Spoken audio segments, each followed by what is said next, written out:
السلام علیکم ملګرو. د ایمل ولی خان مسلې انتهایی گمبیر صورتحال اختیار کړی. 13 ورځو کې هغه یو بیان ورکړی د قادیانیانو په حق کې. نو هغه څه خبرې کړي پوره تفصیل د سره شریکوم، خو د هغې نه مخکې تاسو د ایمل ولی خان د اډیو پیغام واورئ چې د ان پی یو خاص کس خاص رهنما هغه هم ان پی پرېښودله، استعفا یې ورکړله.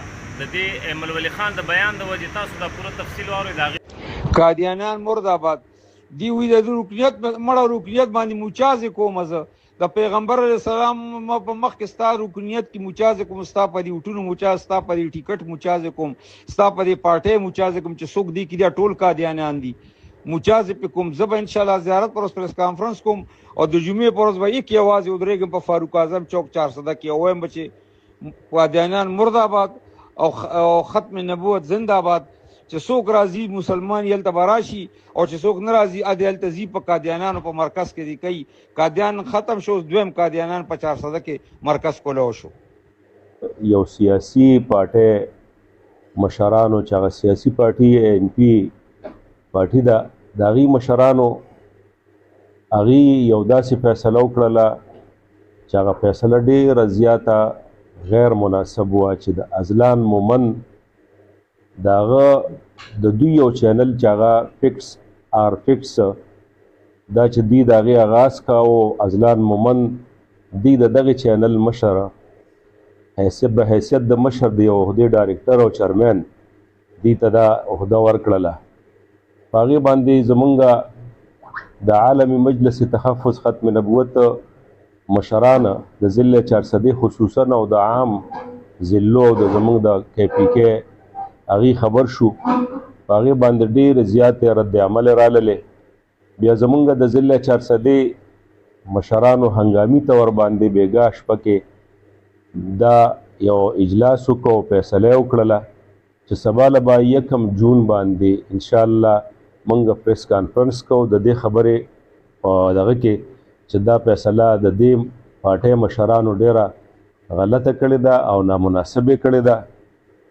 خو لیکن الله جل شانه موږ حمد ادا کوو نن د شپې بېګاله دغه فیصله د دغې پارټۍ مشرانو واپس واخیستله. نو موږ اول د دغې پارټۍ د دغې مشرانو د دې واپس د دغې فیصلې اخیستلو خیر مقدم او شکریه ادا کوو.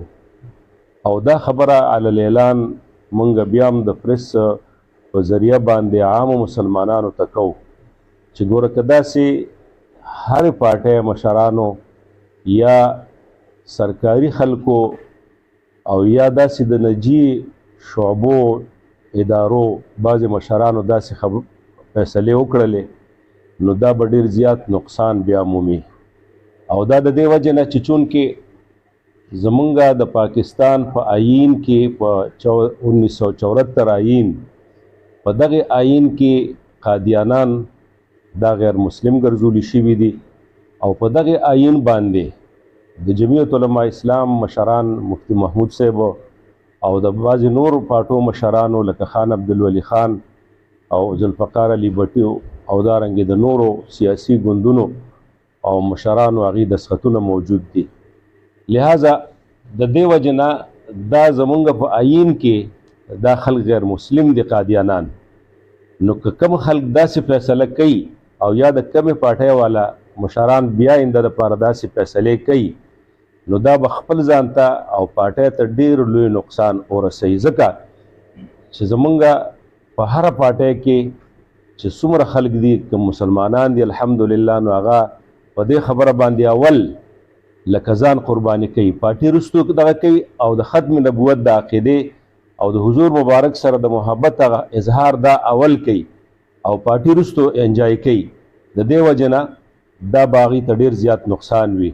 نو ازلان مومن دا پلار هم قادیانی و، نیکه مبلغ و باقاعده سیف الرحمن د قادیانانو مبلغ و او دا ازلان قلندر مومن د هغه زوی د ازلان مومن پلار باقاعده قادیانانو ورته ایوارډونه ورکړي دي او تمغې ورکړي دي.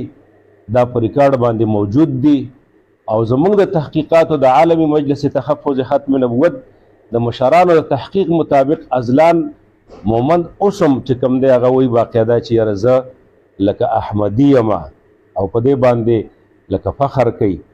نو زه لهذا دا خبر ستاسو په وساطت باندې دا کومه چې دې مشرانو له پکار دي چې دا بالکل د خپلې پارټۍ نه لرې کړي. دا عهده باندې راوستل خو لویه خبره ده، د پارټۍ نه کول پکار دي او د داسې خلکو سره لا تعلقي اعلان پکار دی. څنګه چې دغه لا تعلقي اعلان وکړو چې د ده سره هم داسې اعلان وکړي شي چې دا زموږ په پارټۍ کې نه ده، دا زموږ رکنیت بالکل موږ د دې ختم کړه. نو زه یو وار ستاسو بیا ډېره شکریا ادا کوم. الله تعالی دې ستاسو زموږ د عقیدو د تحفظ او د ختم نبوت د عقیدې تحفظ هغه دغه نصیب کړي او الله دې د دې دپاره زموږ او ستاسو جدوجهد قبول منظور وګرځوي.